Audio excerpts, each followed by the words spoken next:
Friends, నేను మీ Indira. Welcome to అత్తకోళ్ళ వంటలు. అత్తకోళ్ళ వంటలు ఇవాళ మన రెసిపీ వచ్చేసి ఏంటి ఇలా పొడి పొడిలా చూపిస్తుంది ఏంటనుకుంటున్నారా? ఆంధ్ర స్పెషల్ చికెన్ కారపొడి అన్నమాట. ఇది ఒక్కసారి వేడి వేడి అన్నంలో నెయ్యి వేసుకుని నిమ్మకాయ పిండుకొని తింటే ఉంటుందండి. దానికి ఇంక మాటలు లేవు. దాని ప్రాసెస్ ఏంటో చూసేద్దాం. ఓకేనా? Let's start.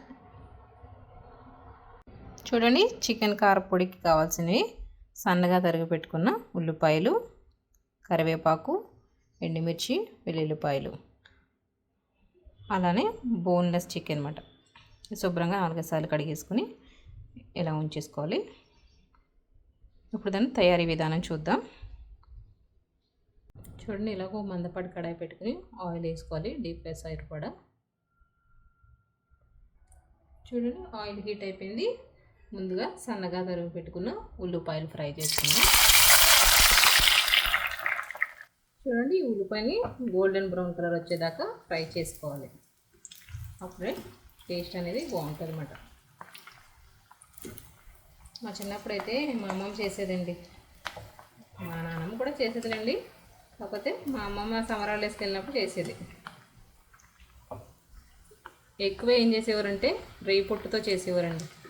పచ్చి రేయి పొట్టుతో, ఎండు రేయి పొట్టులతో అలా చేసేవారు అన్నమాట. ఇంకా చిన్న చిన్న చేపలు దొరికేయమాట. ఆ చేపలతో కూడా చేసేవారు అన్నమాట.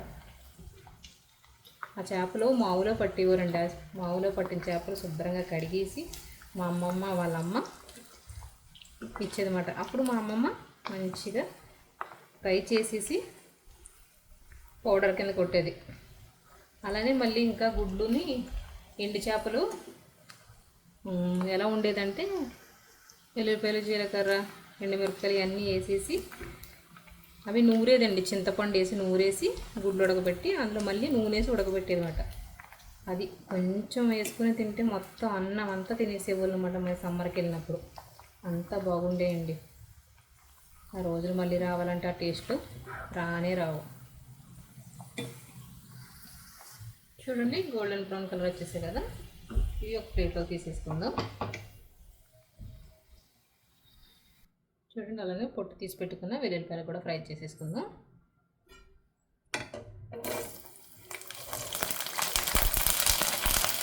ఇవి కూడా బ్రౌన్ కలర్ వచ్చేదాకా ఫ్రై చేసుకోవాలండి. చూడండి, ఫ్రై అయిపోయాయి కదా. ఇవి కూడా పక్కన ప్లేట్లు వేసేసుకుందాం. అలానే ఎండుమిరపకాయలు కూడా చూడండి ఇలా ఫ్రై చేసుకుంటే సరిపోద్ది. ఇవి కూడా పక్కన పెట్టేసుకుందాం. చూడండి, అలానే కరివేపాకు కూడా ఫ్రై చేసేసుకుందాం.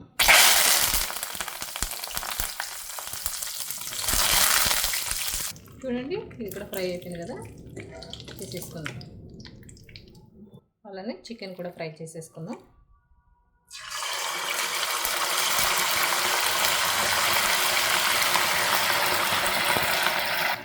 చూడండి, ఇది కూడా బ్రౌన్ కలర్ వచ్చేదాకా ఫ్రై చేసేసుకోవాలి. పచ్చివాసన పోయే వరకు. చూడండి ఫ్రెండ్స్, ఇలా గోల్డెన్ బ్రౌన్ కలర్ వచ్చేదాకా ఫ్రై చేసుకోవాలి. ఇది చాలా టైం ప్రాసెస్, కానీ టేస్ట్ ఒక్కసారి తిన్నామంటే మళ్ళీ మళ్ళీ తినాలనిపిస్తుంది అన్నమాట.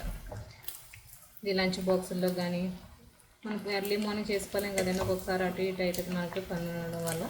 అలాంటప్పుడు ఇలాగ రెడీ చేసి పెట్టేసుకుంటే లంచ్ బాక్సుల్లో కానీ మనం ఎక్కడికైనా వెళ్ళినప్పుడు కూడా క్యారీ చేసి తీసుకెళ్ళిపోవచ్చు.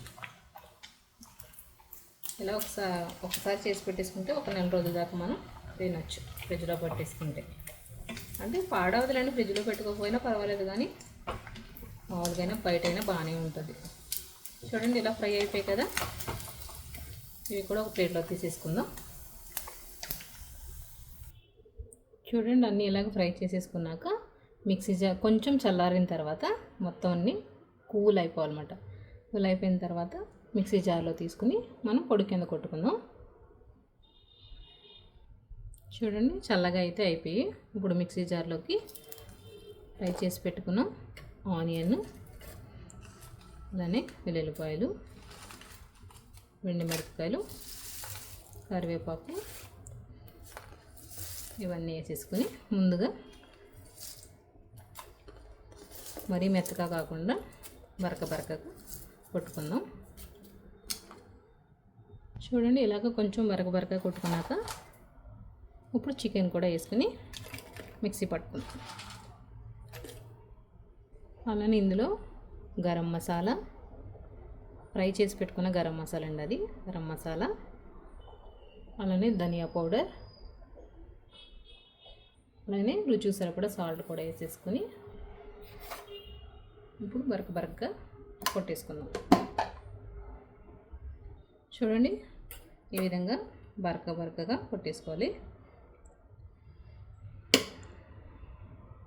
చూడండి ఎంతో టేస్టీ అయిన చికెన్ కారపొడి అయితే అయిపోయిందండి. ఇప్పుడు సర్వింగ్ బౌల్లో తీసి సర్వ్ చేసుకుందాం. చూడండి చికెన్ కారపొడి అయితే రెడీ అయిపోయిందండి. ఇది వేడి అన్నంలో నిమ్మకాయ పిండుకొని అలా నెయ్యి వేసుకొని కారపొడి వేసుకుని తింటే టేస్ట్ చాలా బాగుంటుంది. ఈ వీడియో కానీ మీకు నచ్చినట్లయితే లైక్ చేయండి, షేర్ చేయండి, సబ్స్క్రైబ్ మాత్రం మర్చిపోకండి.